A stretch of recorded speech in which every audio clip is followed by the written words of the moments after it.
Molly Joanne McLaren was born on May 26, 1994, in the village of Cobham in Kent, England. At the age of 23, Molly, who was described as ambitious and popular, was a college student and worked part-time as a barmaid. She had an eating disorder and battled with bulimia and anxiety for many years. She was also committed to supporting and helping others with the same conditions. Instead of letting her disorder consume her, she started sharing her story, hoping to empower others around her. In July 2016, she met a 26-year-old man named Joshua Stimson on Tinder. Molly was determined to take things slowly, and so she and Stimson chatted for 3 months before she agreed to meet him in person. After they began dating, she told friends that she felt that she was constantly treading on eggshells while around him. As the relationship continued, Stimson became increasingly controlling to the point that he would find out where Molly was and show up unannounced. At this point, Stimson had gone from charming to suffocating. Molly broke it off 4 months into the relationship, but Stimson refused to accept it and bombarded her with messages, and so Molly took him back. Stimson was so possessive that he insisted on being at Molly's house even when she was busy with schoolwork and would sit there on her bed in silence until she was finished. On one occasion, he fired off an angry text telling her, "It's unfair me wasting hours of my weekend sitting on your bed in silence," to which she replied, "I didn't make you stay yesterday." One major alarm bell was when Stimson quit his job as a warehouse worker so he could spend more time with Molly. Molly's mom, Joanne, said her daughter was absolutely livid with his erratic decision. Stimson started gaslighting Molly by making her believe that all of her fears about him were just in her head. He even encouraged her to seek help from her general practitioner regarding her supposed mental health issues. But it was at a party to celebrate Molly's aunt's 60th birthday in Essex that Stimson's behavior turned even darker. At the party, Molly was dancing with her cousins, and Stimson wasn't happy about it. It was said that he kept staring at Molly, insisting that he wanted her to come sit back down and stop dancing. After the party was over and Molly, Stimson, and her parents had all gone to bed, Molly's mother, Jo, received a chilling WhatsApp message from her daughter. Molly had asked her mother to come to the room she shared with Stimson because he was getting very angry. The couple had gotten into a disagreement, and Stimson had started recording everything Molly was saying, hoping to get something that would give him leverage against her. When Jo got to the room, Stimson tried to make her listen to the recordings of her daughter. But for Molly, it was the final straw. She told her mother that she didn't feel the same about Stimson and knew she had to end the relationship. Friends believe Molly and Stimson had originally bonded over their shared openness about their mental health issues. Molly suffered from anxiety and blogged about her experiences, while Stimson told her he was bipolar, but that wasn't true. When Molly tried to break off the relationship the first time, he used his fake condition to get her attention.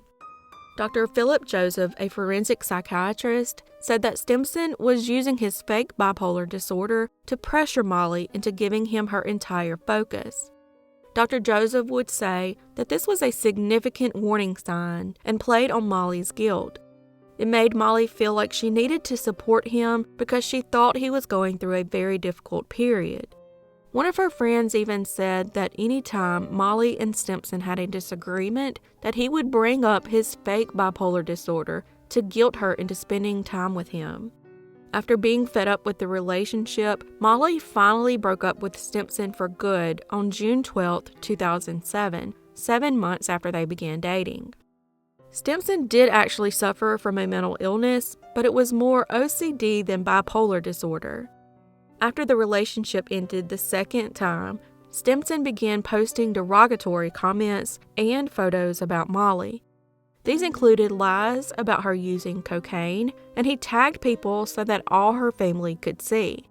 He also posted online that there was more to come. Molly and her family asked Facebook twice to investigate his post, but the family was told that he had not broken any of the site's rules. Molly and her mother were so concerned that they circulated his photos to neighbors so they could keep an eye out and reported the post to the police on June 22nd. When Molly originally met Stimson, he told her he had never had a girlfriend before, but it would later be discovered that that was a lie.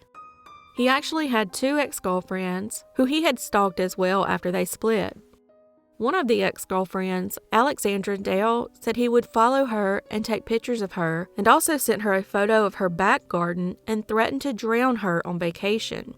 The other ex, Leah Hubbard, said he spit drink all over her in a nightclub after they split up, then waited outside for hours for her to leave.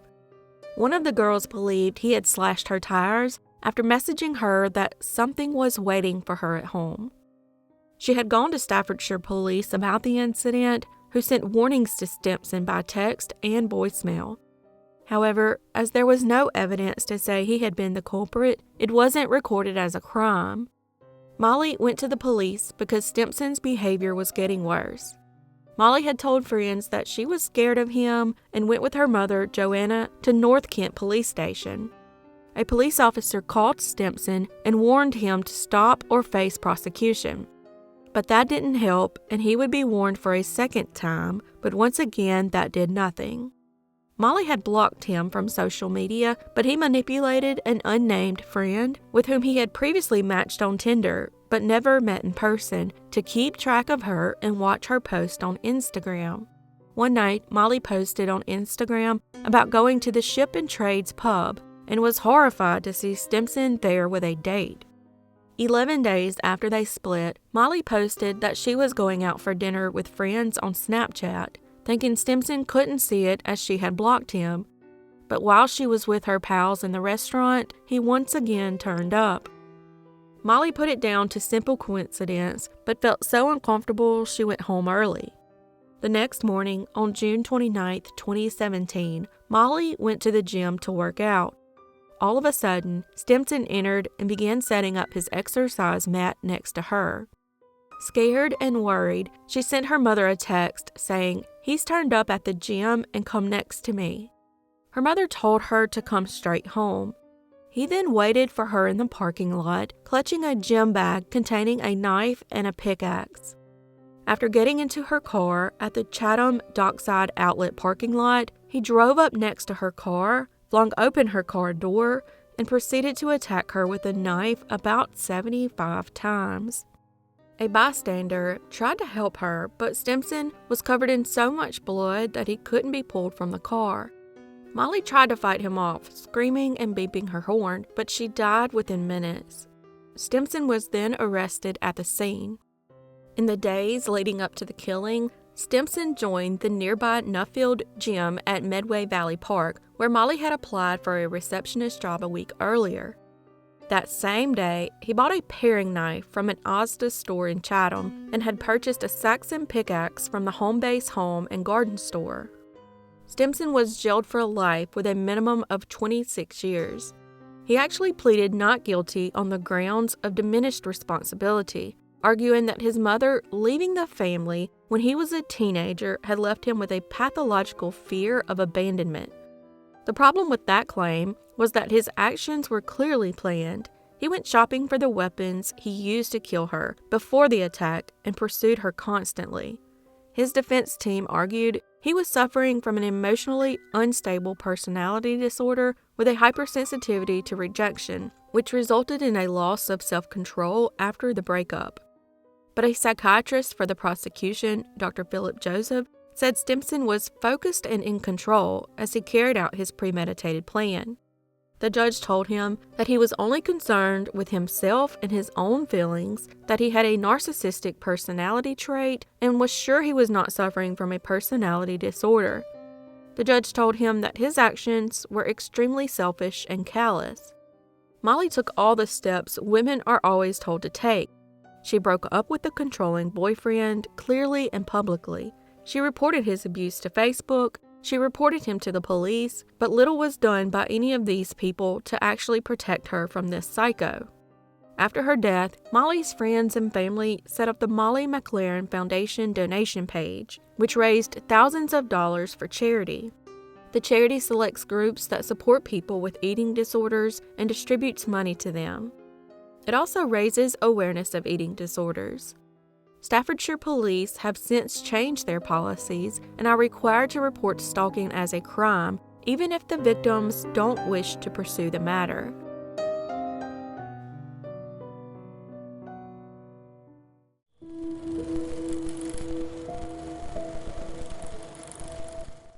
Angela Best was born and raised in England and was described as generous, loyal, and the life and soul of her family.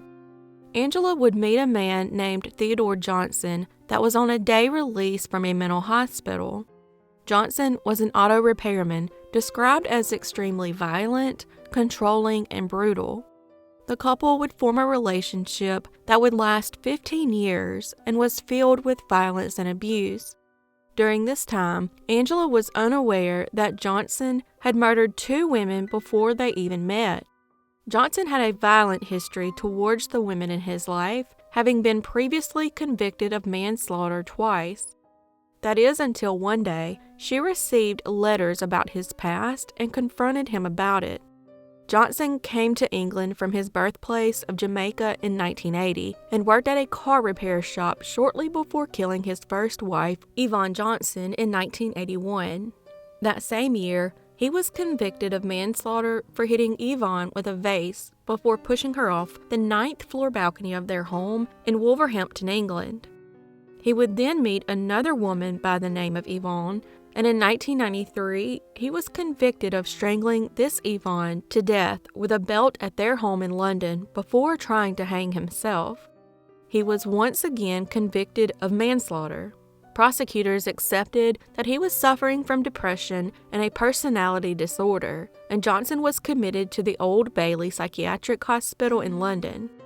In September 1994, Johnson was allowed out of his psychiatric unit for the first time on escorted community parole. Then, in mid-1995, he was given unescorted leave to spend 2 days a week taking a course on furniture restoration. That's where he met Angela, who had moved from Manchester to Tottenham in North London with her 4 children. In October 1997, Johnson was let out on the condition that he tell supervising doctors and social workers if he formed any new relationships. Not only did he fail to do this, but he had actually been seeing Angela for a year prior to his release.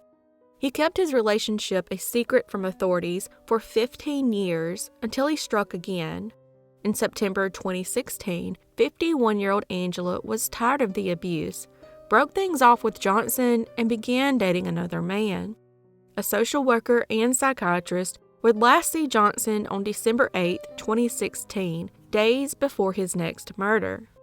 On December 15, 2016, Angela went to Johnson's home in Dartmouth Park Hill, Tufnell Park, to help him with a passport application with the Jamaican embassy. While there, he attacked her with a claw hammer and strangled her to death. After killing her, Johnson threw himself in front of a train at Cheshunt Railway Station in Hertfordshire, losing both arms. As he was being treated, he became wheelchair-bound. Meanwhile, police went to his apartment and found Angela's deceased body in the living room. He had initially pleaded guilty to manslaughter by diminished responsibility, but denied murdering Angela, a claim that he had made in his previous manslaughter cases.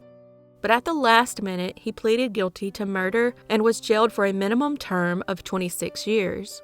Senior coroner Mary Hassel publicly stated that Angela's life might have been saved if mental health workers had not missed her relationship with a convicted serial killer because they were entirely reliant on him reporting it. She said mental health officers had considered Johnson a low risk at the time of his release from the hospital, as long as he stayed away from relationships, which clearly didn't happen. Angela's loved ones were devastated by her death. Angela was a mother of 4, a grandmother, a sister, and a friend to many.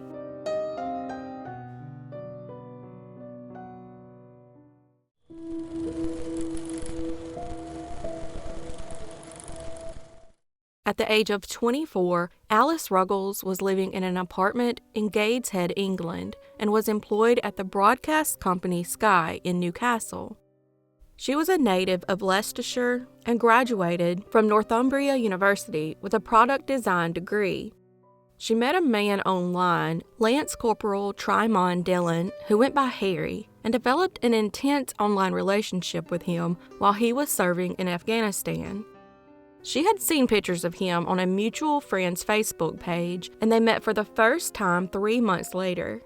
But she would soon realize that Dillon was not exactly the great guy he portrayed himself to be.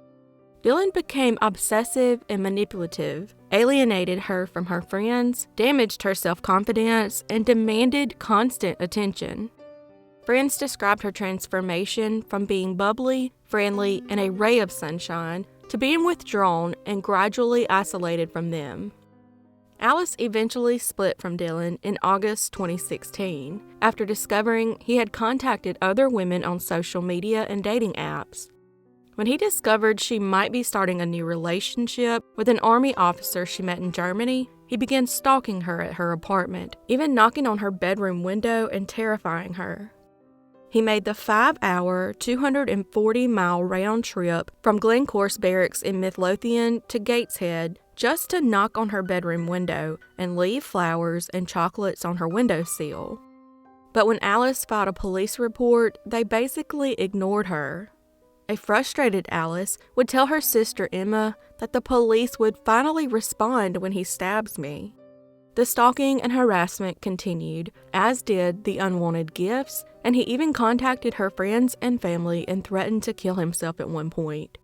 While authorities weren't taking much action, she did eventually obtain a police information notice instructing him to stop contacting her, and his commanding officer told him to leave her alone.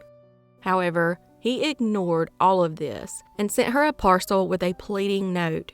However, when the police asked if she wanted him arrested, she declined. Things were getting worse, with him going as far as to hack her Facebook account to monitor her movements. He also kept sending her pleading messages and crying selfies and asked her mother, Sue Hill, over social media to intervene. Then, on October 12, 2016, Dillon drove 120 miles from his army barracks in Edinburgh to Alice's home in Rawling Road, Bensham, Gateshead. Dillon then climbed into her apartment through an open window and stabbed her to death in the bathroom. Just before her death, Alice had been trying on a ball gown and messaging her new potential boyfriend. All contact stopped at around 6 p.m. when it is thought she tried to lock herself in the bathroom to escape.